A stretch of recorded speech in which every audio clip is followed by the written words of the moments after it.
Hi, welcome back to Everyday Behavior. My name is Mary Ann Shepard, and today we're talking about naturalistic teaching strategies. So we've talked a lot about discrete trial training during this series. One of the complaints of discrete trial training is that it may not generalize. And so that's been one of the things that has been found across discrete trial training is that if generalization isn't programmed for, that it may not generalize. And so in recent years, a lot of people have focused more on naturalistic teaching strategies. So when you're using naturalistic teaching strategies, you're using things that are occurring as part of daily routine activities, whatever the child is interested in the moment, whatever their abilities and needs are in that moment.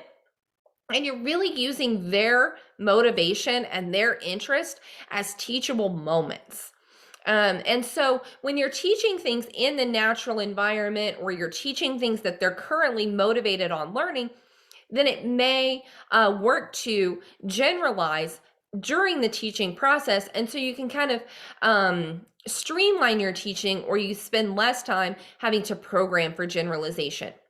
Naturalistic teaching works excellent for a lot of strategies and skills, but it may not be effective for all students or all learners. And so you really need to take in the individual students' needs and their ability to listen and comply and learn in that natural environment that may have a lot of other stimuli going on. And so some children may do better at some things tabletop and some things naturalistic, and kind of a blend of the two may be the best approach. But you're really looking at teaching the skills. You still use those things like antecedent, that initial like touch red. And so maybe they're playing cars and you say touch red with the red car. Or maybe they're playing with blocks and you say, ooh, stack red. And so then you want them to stack a red block. And so you can still work on those things by having that antecedent that is the same.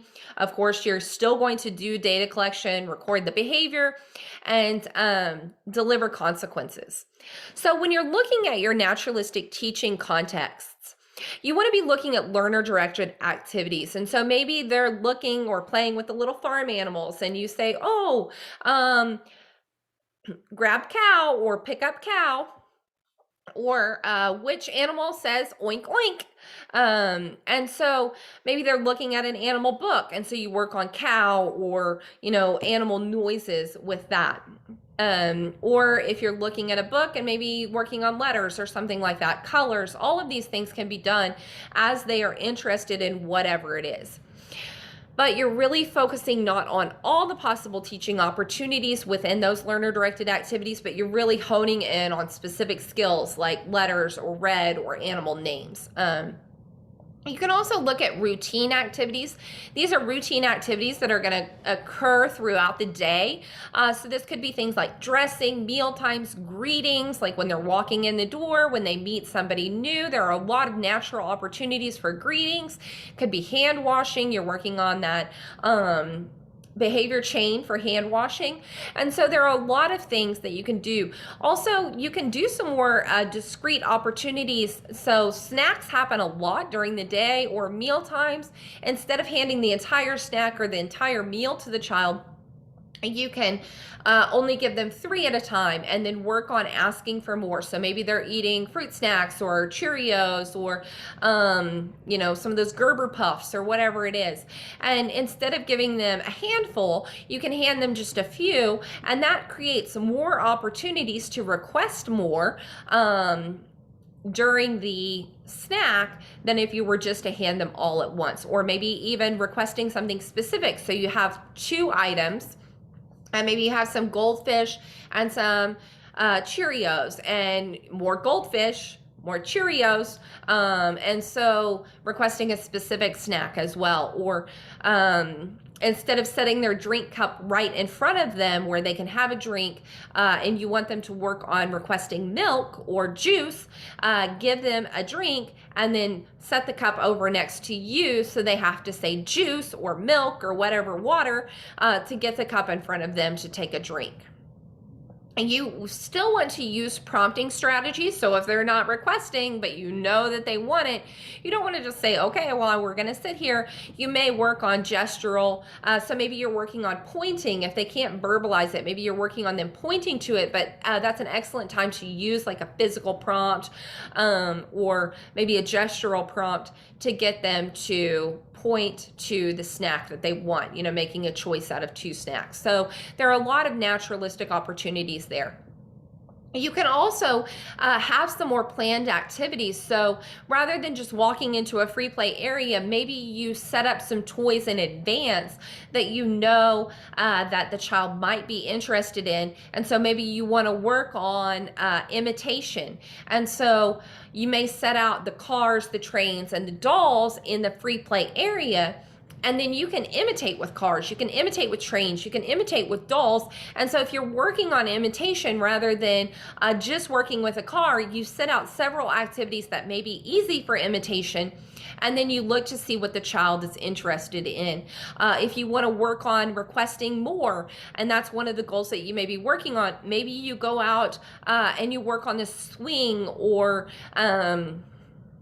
you know, on the slide, requesting more. And so there's a couple of opportunities for them to request more with the slide or bubbles or the slide or the swing. And so you set up all 3 of those activities, and then you look for opportunities to request more within that. It's excellent for generalization. It's an excellent teaching strategy. So when we look at our 4 essential components of naturalistic teaching, you want to select goals that are appropriate to the natural environment. But we've talked about in those last examples a wide range of goals that can be taught in the natural environment. They should be meaningful and based upon your assessment strategies. So we talked about that assessment approach a couple of videos ago in this series. You also can include a wide range of skills, so communication skills. You can include social skills, so opportunities for turn taking. Maybe you're working on turn taking with the swing, turn taking with a slide, turn taking with cars. It's great for ADLs, like your activities of daily living, like we talked about with hand washing or pulling up, pulling down pants. You want to make sure that you arrange that behavior or arrange the environment to elicit the behavior. So make sure that you have those materials in the environment to engage the learner, things that you know they're going to be interested in. Use your behavioral strategies like modeling or prompting as necessary. You want to make sure that you engage the learner. So follow their lead. Begin at their level. If you see them kind of initiating, respond. Like we talked about, if you know they want to drink and they're just not saying drink, make sure you respond to their initiations by providing those prompts for more, providing a lot of opportunities. Instead of just pushing and pushing and pushing for 5 minutes, you know, you push the swing and then maybe you stop it and have them ask for more with that. Instead of just letting them come down the slide and run right back up, you may stand in front of the ladder or in front of the steps so that they have to request more slide. And then you provide that meaning feedback. One of the excellent things about naturalistic teaching is that in a lot of things, there are natural consequences that are built in. You don't have to have contrived consequences or contrived rewards when you're doing things in the natural environment, because the reward is built in, like with swinging, like with asking for more on a snack or going down the slide again.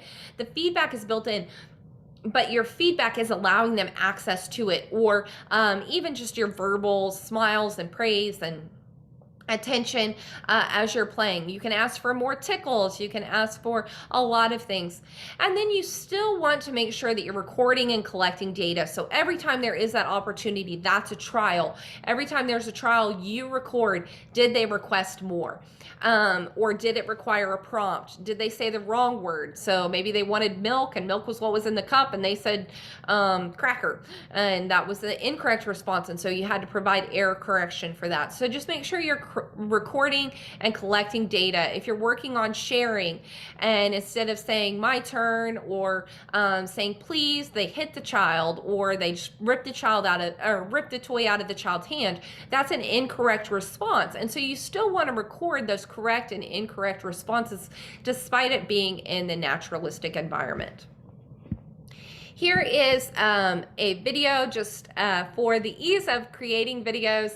This is done during tabletop activities, but it is a natural opportunity to provide a prompt. Good job working today. What do you want to play with? Play-Doh. Oh, okay. There you go.